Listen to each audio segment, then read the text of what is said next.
Et bonjour, bonsoir à toutes et à tous. C'est Killer Raccoon de retour pour une nouvelle vidéo. Alors, je suis très conscient que je sors pas beaucoup de vidéos, j'ai mes causes, tout ça, et je m'en excuse d'ailleurs de ne pas pouvoir en sortir assez. Mais me revoilà de retour pour une nouvelle vidéo. Une vidéo que vous aimez particulièrement, et je sais que ça plaît à énormément de personnes ce genre de vidéo. Les decks pour monter légende. Alors, ce mois-ci, ça a été comment, une saison un peu particulière parce que beaucoup de decks sont passés légendes, beaucoup de personnes sont passées légendes, mais majoritairement avec des decklists différentes. Donc, ce qui me fait plaisir de là à vous proposer, ce sont des decklists que j'ai pas eu besoin de chercher puisque ce sont des personnes qui sont passées légendes avec. Et j'ai pas eu besoin de chercher des decklists différentes puisque à chaque fois que j'allais sur Twitter, des personnes étaient passées légendes avec justement des decklists différentes. Ça m'a facilité la tâche. Et sans perdre plus de temps, on va passer directement aux decklists. Bon, avant toute chose, toutes les decklists que je vais vous présenter seront en barre de description dans un lien, le lien Donkey. Rien de plus simple pour le lien Donkey, vous avez juste à le copier, le coller, hop. Vous aurez toutes les listes et arriver sur les listes suivant la liste qui vous plaît. Vous aurez juste à aller sur le petit logo qui se trouve en haut à gauche et appuyer sur copier et vous aurez juste à retourner sur le jeu et ça va se copier-coller tout seul. Bon, perdons pas plus de temps. Nous allons passer au deck de Heptopper qui a fait top 1 avec Cute Clock. Alors, on sait que Heptopper est un gros joueur de Q-Clock, hein, il joue majoritairement que ça, c'est un deck qui lui plaît énormément, c'est un peu le main du Q-Clock. Cependant, il a été approuvé que énormément de Q-Clock sont montés légendes, majoritairement beaucoup de personnes sont passées en début de mois top 1 en Q-Clock, je crois que j'ai vu sur les réseaux au moins 3 Q-Club top 1 sur les 3 serveurs différents qui sont le serveur européen, le serveur asiatique et le serveur américain. Donc pour moi, et sans trop de raison, c'est le deck à avoir pour monter légende. L'avantage de ce deck, c'est qu'il est pas trop cher non plus, hein, comme vous pouvez le remarquer. Hein, c'est majoritairement des cartes à zéro, et souvent les cartes à zéro sont des communes, voire même des rares pour la cible leur.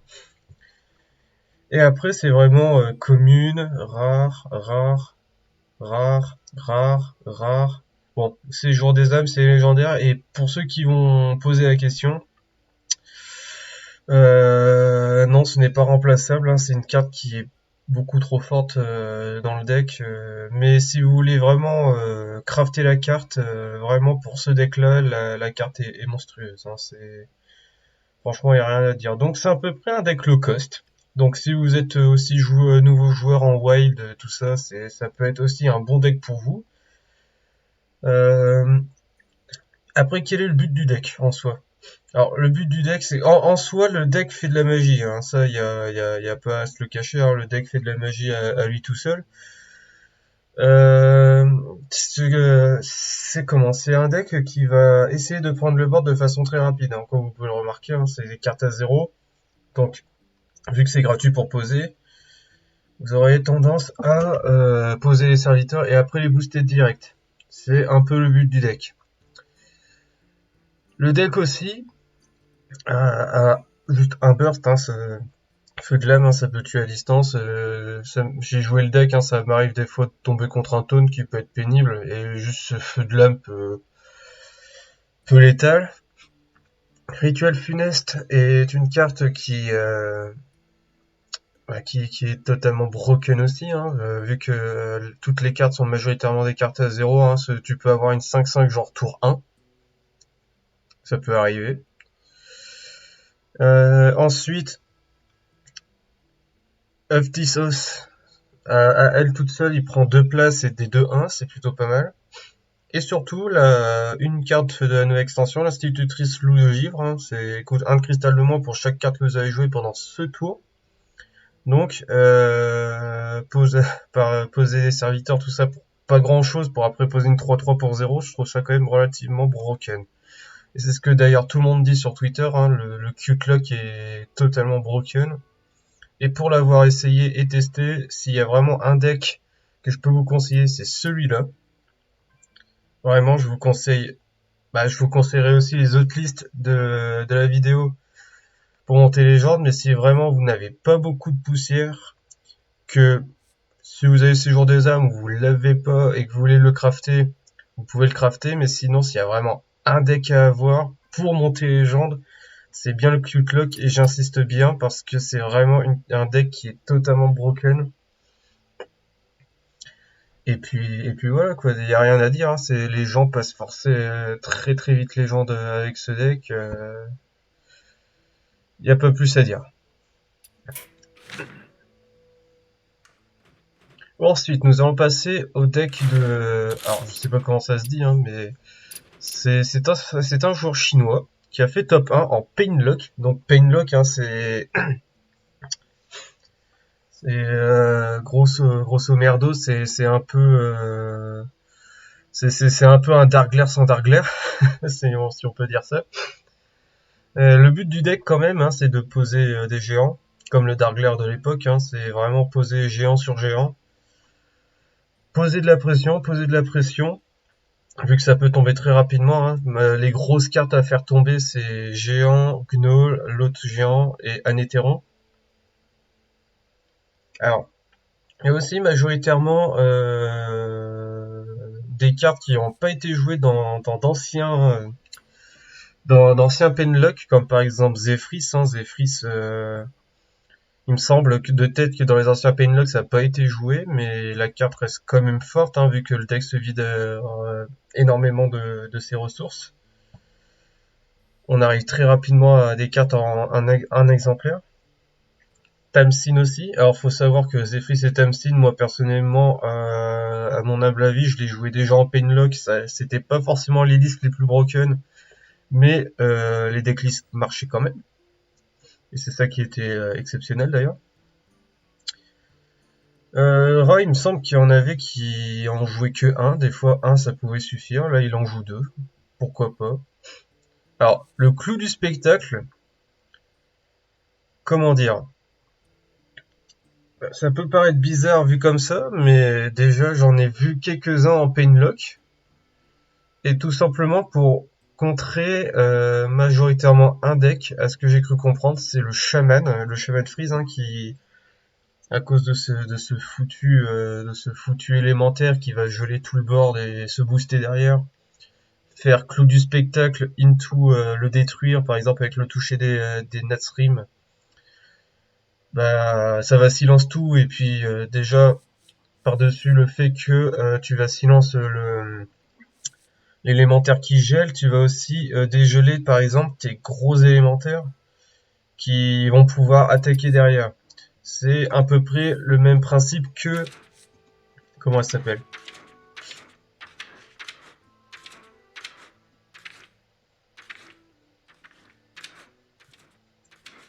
Deux petites secondes.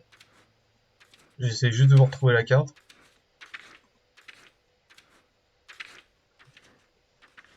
Voilà. Le souffle du dragon vivant. Alors, je sais qu'au début, les Painlock jouaient ça, et aujourd'hui, ils jouent ça. À choisir, je pense que le clou du spectacle est mieux, puisque lui est vraiment ciblé que Freeze, alors que le clou du spectacle, lui, est un peu plus polyvalent. Par exemple, les taunts, ça peut les passer. Les Freeze, justement, ça peut aussi passer. Non, soit le clou du spectacle est une bonne chose dans ce deck. Après, le but reste le même, hein, c'est vraiment se faire des dégâts, invoquer des géants, suivant le match-up, Oreb peut clouer. Et pour Hard Lethal, hein, Tamsin into puissance accablante peut aussi suffire. Hein, c'est 2 puissances accablantes pour un Tamsin, ça fait 16 dégâts, c'est quand même relativement non négligeable.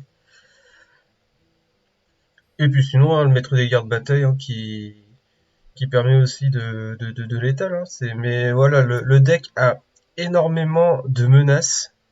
C'est aussi un bon deck, hein. C'est un deck que je pourrais aussi vous conseiller, moins que le Cute Lock, mais c'est un bon deck. Y a rien à dire dessus. Là, on va passer à la decklist de Shenai, qui est un membre de ma team, qui a fait top 2 légende en Even Lock.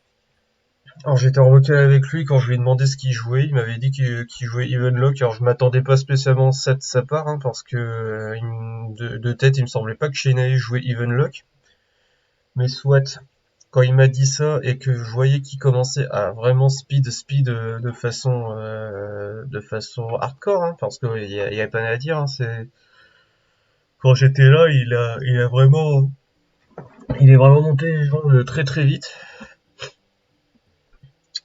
Et il est passé top de légende, alors ça reste quand même un even lock, tout ce qui est de plus basique. Mais c'est quand même pour vous dire que la decklist reste forte, et il faut savoir aussi une chose, avec les montées de cute lock qu'il peut y avoir. Déjà, il a enlevé un pacte, hein. Normalement les even lock jouaient 2 pactes, il en a mis qu'un maintenant. Les profanations a toujours été à 2, par contre il a mis déchireur de l'âme. Alors déchireur de l'âme, ça a déjà été une carte qui a été jouée dans les even lock, mais il y a très très longtemps. Il a décidé de le remettre justement pour contrer les cute lock, parce que le deck peut tenir jusqu'au tour 4 contre cute lock pour après lui faire déchirure. Et après ça, lui poser des pressions. Le gnoll est toujours fort contre les agros. La montée des géants que tu peux poser très rapidement, c'est aussi très très fort, il n'y a rien à dire dessus. Euh, et puis voilà, y a rien à dire. Le détrameur peut contrer les druides et les mages. Le maître garde bataille peut littéralement l'étal encore une fois. Non, Even Lock reste quand même un deck relativement bon, que je peux aussi vous conseiller si vous avez le deck.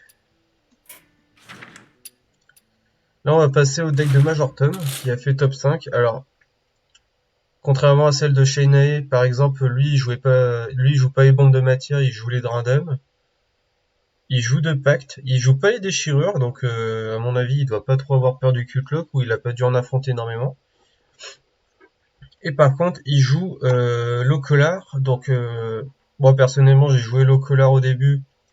Que puis-je dire dessus? La carte est bonne, mais pas de là à être aussi broken de ce qu'on peut penser. Parce que 5 mana, je trouve quand même que pour un deck comme Evenlock, 5 mana à poser, c'est quand même relativement assez élevé. Et il joue Tamsin aussi. Tamsin alors que je préfère en soi, mais même si 6 mana, ça reste quand même fort, mais que ça peut aussi reprendre le contrôle, c'est assez sympa. Et puis voilà, non, c'est une decklist qui est totalement différente de celle de Shenai. S'il est passé les gens, c'est que ça doit marcher, mais en soi, je préférerais vous proposer celle de Shenai. Mais si vous préférez celle-là, libre à vous de l'essayer aussi. Là, on va passer au deck de Ghost Dog qui a fait top 28 aussi. C'est aussi un even. Donc, ça représente un peu plus le type d'event lock que moi je joue, hein, personnellement, donc avec les récombobulateurs. Parce que je trouve cette carte infiniment trollesque quand tu arrives à le poser avec un gnoll, hein. Souvent, le but de ce deck, c'est pour contrer les autres event lock quand on joue les récombobulateurs. Souvent, c'est tour 3 ou tour 4, réussir à poser Gnoll into Recombobulator pour poser un tour 10 qui est encore plus costaud. Donc, en règle générale, ce qui est costaud, c'est Golem de Ferrari into Colosse de la Lune. Et on voit qu'il joue Sorcier Grisonnant, donc c'est pour contrer majoritairement les pourriries qui sont embêtants, parce que là, il y a peu de Finlay, ça peut pas le transformer. Mais majoritairement, on peut penser à Odd Hunter, qui, euh, qui est un pouvoir héroïque qui peut être très embêtant pour vous. Et j'en pense à plein d'autres, genre Druid, hein, Druid. Alors Druid c'est pas le plus embêtant pour le even lock, mais soit, hein, qui t'as peut-être pas envie qu'il s'accélère plus vite, donc prendre son pouvoir héroïque, pourquoi pas. Et puis le clou du spectacle, hein, que vous avez pu voir vers le pain lock, donc voilà quoi, C'est une decklist qui me plaît un peu plus, mais encore une fois, je vous proposais celle de Shayna qui est un peu plus optique. Mais si vous voulez un peu plus de fun en jouant Recombobulator, ce deck est un peu plus fait pour vous. Là, on va passer au deck d'un chinois qui a fait top 7 légendes en Ignite. Alors, c'est pas un Ignite version mignon, comme vous pouvez le remarquer. Hein, c'est, par exemple, il joue pas le Cyrier, si vous voulez savoir. C'est vraiment une version full APM Quest. Souvent, le but du deck, quand vous partez en combo, bah, c'est de piocher, de piocher, de piocher. Et vu que vous n'allez pas avoir le temps pour tuer avec l'Ignite, sauf si vous êtes un tricheur, évidemment. Mais ça, c'est un autre débat. Le but, ça va vraiment être de vider votre deck, d'activer votre quête, et en règle générale, quand vous vous faites enflammer, vous pouvez pas le tuer dès le premier tour, mais par contre, après la quête, et que vous activez la quête, vous avez largement le temps. Donc, alors c'est un deck qui est relativement technique, hein, il est en tout cas plus technique que la version mignon. J'ai essayé le deck, il est un peu plus tech. Le but quand même reste de faire les flux de l'incantateur into le siphon de mana. Alors siphon de mana est plus secondaire, mais le flux de l'incantateur c'est absolument une carte à garder en main, car c'est très très fort. Et puis c'est de piocher, piocher, piocher, piocher, piocher, et après finir la combo avec les ignites dans la tête. Alors pour avoir essayé le deck un moment, si vous le maîtrisez pas, entraînez-vous avec parce que c'est un deck qui est très très dur. Plus dur que la version mignon, mais une fois que c'est pris en main, après ça va tout seul. Mais faut bien comprendre l'intérêt du deck. Là, on va passer à mon deck avec lequel j'ai fait top 14. Alors c'est un LPG. Alors j'ai fait une vidéo dessus, hein, vous pourrez aller regarder. Mais souvent les questions qui me sont revenues, c'est est-ce que le package dragon n'est pas un peu trop lourd? Bon, moi j'aime bien jouer mes versions LPG un peu greedy. Mais oui, éventuellement, vous pouvez enlever le package dragon. Alors, quand je dis package dragon, vous pouvez enlever Invocatrice avec Alexstrasza, l'autre Alex et l'autre Alex et la boîte de Yogg. Parce que moi, je mettais la boîte de Yogg dans le package dragon. Pour remplacer par d'autres cartes, si vous voulez plutôt alléger votre decklist pour qu'il soit un peu plus opti. C'est vrai que la mienne est assez lourde et assez greedy. Mais c'est parce que j'aime bien le jouer comme ça. Mais vous pouvez, oui, changer quelques cartes pour en rajouter d'autres pour alléger la decklist et rendre justement la decklist meilleure face à d'autres match-ups. Donc voilà. J'ai rien d'autre à dire de plus, mis à part que j'en ai fait une vidéo et que si vous voulez aller le voir, hein, n'hésitez pas. Là, on va passer au deck APM de Petrosman, donc avec Latisflamme. Avec Latisflamme, celui qui fait plein de dégâts. Faut savoir que avant de jouer LPG, moi je jouais APM pour monter les gens. Et puis arrivé top 5, j'ai joué le Evenlock de Shenai où je suis monté et j'ai pas réussi à rebouger, du coup bah je suis redescendu. Et c'est à ce moment-là où j'ai joué LPG depuis le rang 5 diamant. Mais sinon voilà, je jouais APM au début. Et que dire de plus, le deck est très très fort aussi. Ça bat majoritairement à peu près tout. Mais faut avoir une bonne sortie et il faut des fois, suivant les match-ups, ne pas avoir trop de malchance parce que je sais que un deck comme le chaman peut être très embêtant puisque s'il vous fait au rêve qu'ils enchaînent sur un perroquet qui relance au rêve, c'est peut être très embêtant pour vous. Mais sinon, ça m'est arrivé d'avoir une game contre un druide qui avait même pas à peu près, non, il avait 83 PV au total et de l'avoir mis totalement un one shot létal en APM parce que j'ai réussi à avoir 3 Atislam avec 3 apprentis et de lui foutre plein de dégâts dans la tête. Hein, c'est un deck qui est ultra violent sur papier, mais qui est aussi très dépendant de la sortie. Donc voilà, si vous aimez APM, hein, comme je vois qu'il y en a pas mal qui aiment aussi ce deck, je peux vous proposer ça. Si vous n'avez pas l'U9, je tiens à vous dire qu'elle est remplaçable, mais si vous l'avez, c'est préférable que vous l'avez, puisque la carte reste quand même très très forte dedans. Mais sinon, voilà, c'est un deck qui a topé, et ça m'étonne pas d'ailleurs. C'est vraiment un très très bon deck. Là, on va passer au deck de Edo. Donc Edo, un autre membre de mon équipe qui a fait top de légende en Agropriest. Agropriest reste quand même la même chose, alors mis à part que même si c'est reste quand même un deck qu'on a l'habitude de voir de temps en temps, qu'est-ce qui change? Pas grand chose, mis à part qu'il joue Trog. Alors une fois que vous avez lancé un sort, on relance un Trog, alors ça peut contrer les APM par exemple. Quand ça détruit pas, ça invoque un Trog, ça invoque un Trog. Des fois les dégâts ne peuvent pas aller faits, c'est beaucoup plus couteau sur les Trogs, ça c'est sympa. Mais ça reste quand même un deck qui reste bon hein, en soi. Ça reste quand même bon. C'est très agressif. Ça peut tuer tour 4, ça m'est déjà arrivé de me faire tuer tour 4. Donc rien à dire de plus, hein, ça reste un bon deck. Un grand classique que je vous propose toujours pour monter les jambes.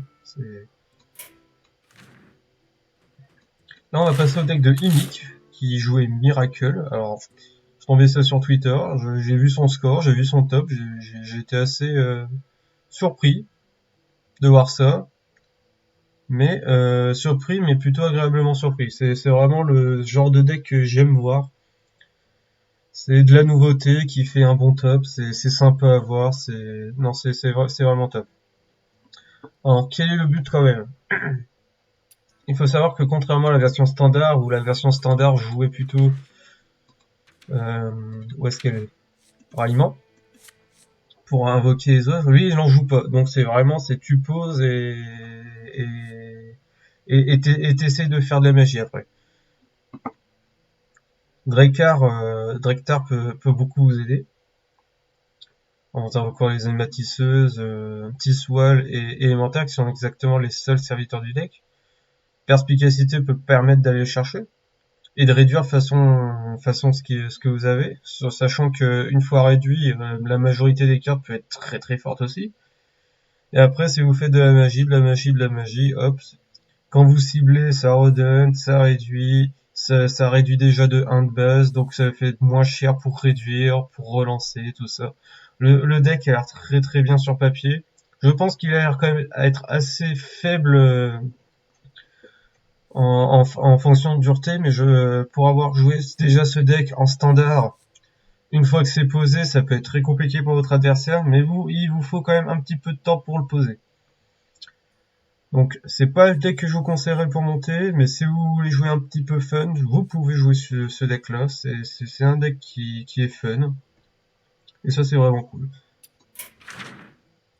Là on va passer au deck de White Daylight, donc White Daylight c'est le shaman main du serveur américain il me semble, qui joue aussi sur Europe.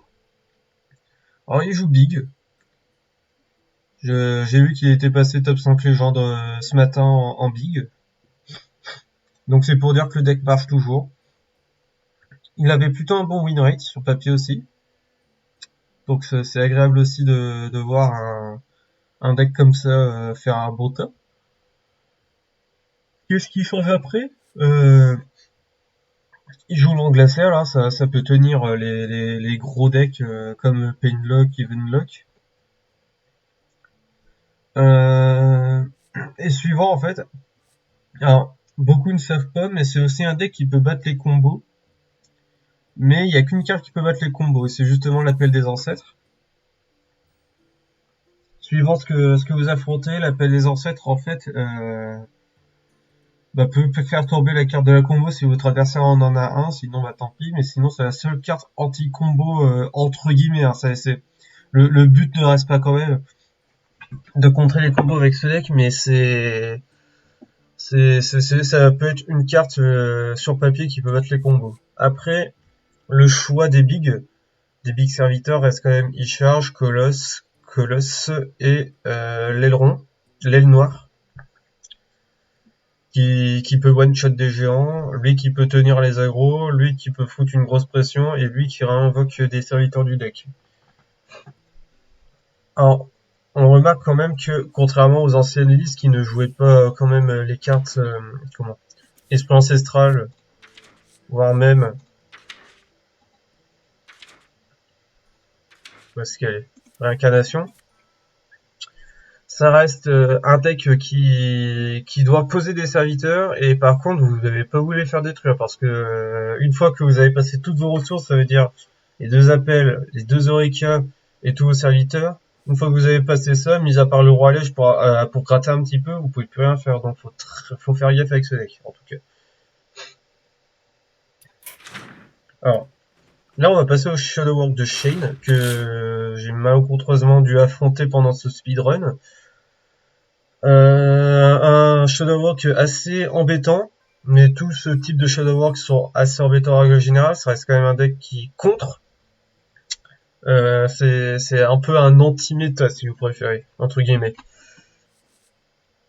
Mais bon, c'est comme dans tout jeu de cartes qui sont anti-méta, ce sont des decks qui sont censés combattre la méta, mais il y a toujours une faille pour les battre. Alors, la carte clé reste quand même Shadowwork. Shadowwork Carniflore si vous préférez, qui répète tous les cris de guerre. Le gardien tombe-neige qui est justement la carte qui fait que plus du spectacle est joué dans les démonistes. Alors lui il joue Kazakus. Kazakus c'est sympa, ça fait de la value, tout ça. Zentimo qui combo avec l'élément glacial pour piocher 3, ça peut arriver. Sinon, suivant le match-up, ça peut être embêtant pour votre adversaire. Radé Loyal, Into Ara Brillant, ça peut être très très fort aussi. Oreb, Into Ara Brillant, c'est très très fort aussi. Quand j'ai vu qu'il jouait Harpie, ça me choquait un petit peu, et puis avec un peu de recul, pourquoi pas. Et puis la Furie des Vents aussi pour, par exemple, le Gardien Tombe-Neige, une fois que c'est posé et qu'il peut attaquer derrière, tu fais Furie des Vents. Et avoir des serviteurs adverses qui ne peut rien faire pour attaquer, c'est aussi très très fort. Il joue le poste, c'est assez sympa aussi. C'est pas ce qui est le plus vu, mais c'est sympa de voir ça. Et surtout, alors, je sais que le pêche sur glace, Into Pyrovincien et Aileron, c'est très très fort, mais je trouve qu'il est encore plus fort dans cette méta. Donc si vous aimez jouer Shaman en grosse partie, je peux vous proposer ce deck.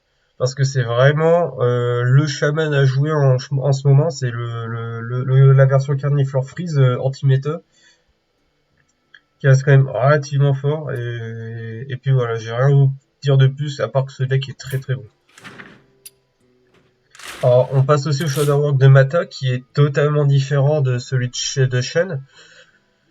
Qu'est-ce qui est différent? Il joue Graveux, ça remonte, ça mange pas de pain, écoutez.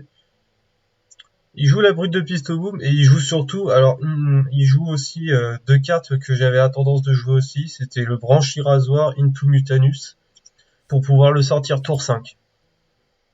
Et des fois avec Bolner, remanger avec un Mutanus, ça fait 2 Mutanus, hop, vous refaites Arabriant, ça fait 4 Mutanus, non c'est débile, c'est débile. On voit qu'il joue Agent de la Horde, hein, c'est pour, à mon avis, contrer les mages. Et puis voilà, sinon ça reste le même principe que le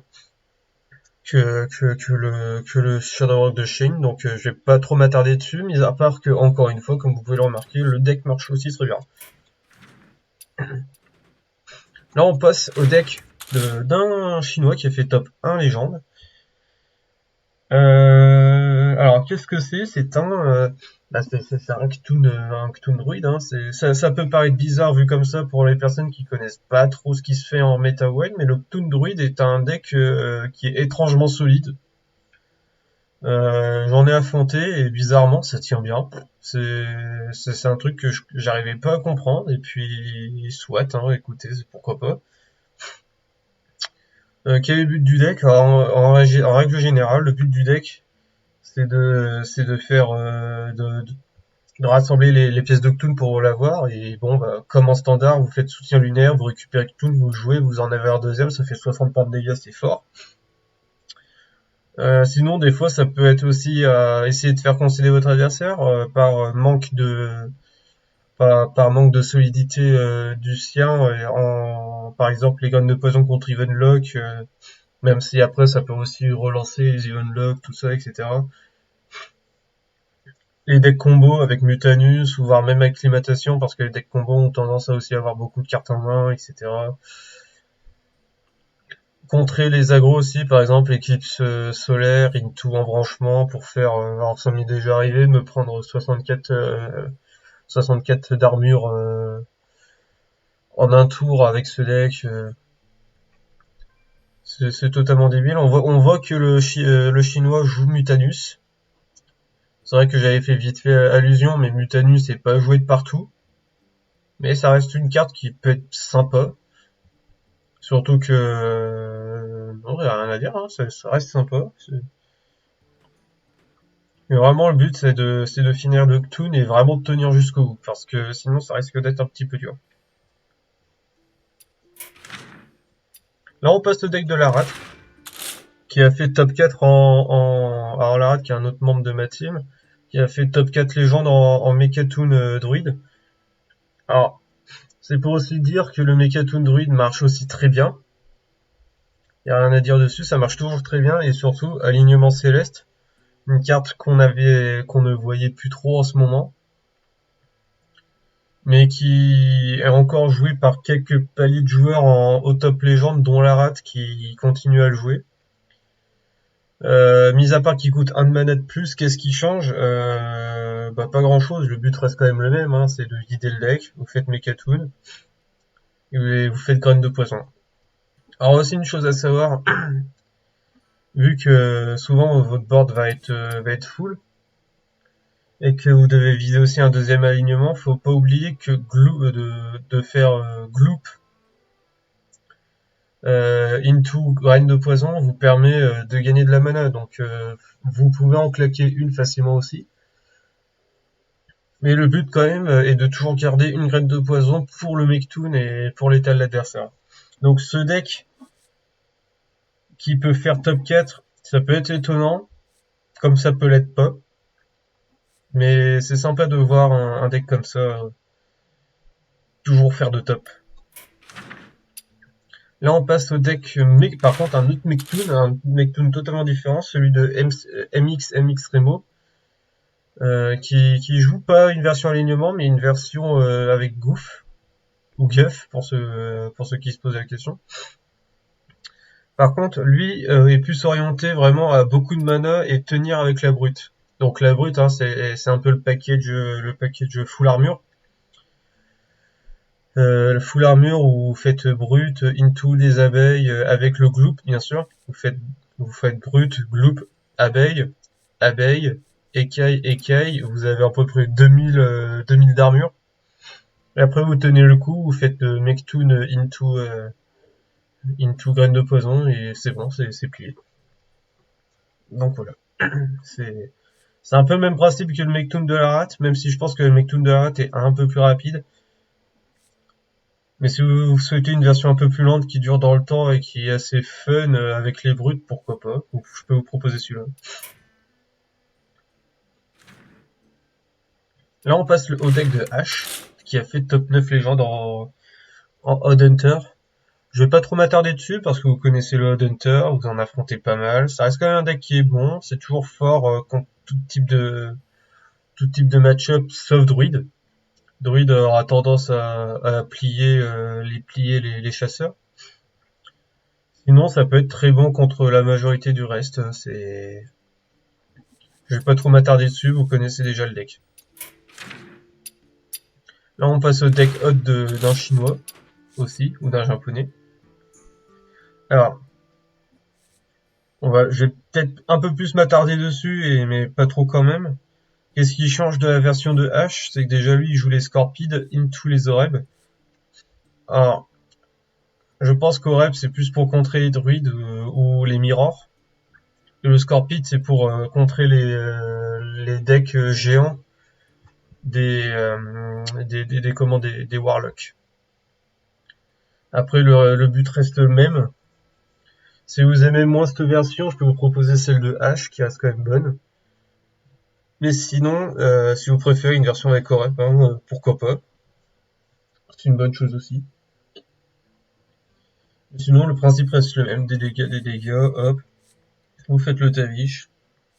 Ou voire même si vous êtes proche du létal, vous faites Berdo, et puis voilà.